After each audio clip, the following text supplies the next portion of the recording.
Write the standard equation of the circle with center -2, 3 and radius 5, and then graph the circle. So our standard equation for a circle is x minus h squared plus y minus k squared equals r squared, where hk is the center and r is the radius. Plugging in what we have here, that just gives us x minus -2, so x plus 2 squared, plus, and then y minus k, so minus 3 squared, equals r squared, so the radius 5 squared. And of course, we can just go ahead and multiply that out. That's 25. So that's the equation of our circle. And let's go ahead and graph it. So we have our axes and our center at -2, 3. And then we've got a radius of 5. And I like to just kind of go in the 4 directions. Let me go ahead and move this a little bit. So if I go down 5, that puts me down at -2. If I go to the right 5, that puts me over at 3. And then to the left 5 puts me at -3, 4, 5, 6, 7.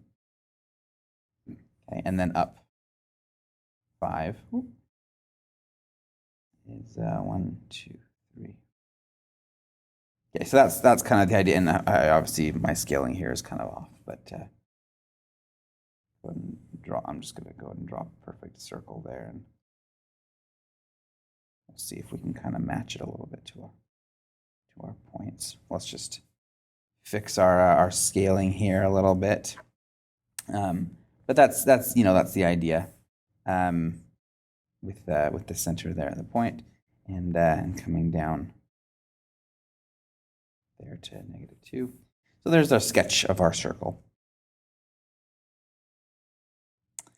Here we've got an equation. Find the center and radius of the circle given by this equation, and then graph the circle. So here we just kind of flip around what we're doing. So our x-coordinate of our center is -2. So center is at -2. The y coordinate is +1. Easy way to get those is simply what x value or y value would you have to plug in to get 0 for those different terms. And so that's our center, and then our radius is the square root of this number over here. So that's going to be 2. And then we can go ahead and graph this circle. This one's going to be a little bit easier to do. We've got our center at -2, 1. Okay, and it's a radius of 2. So something like that. That's not a beautiful circle, but okay, that's the idea.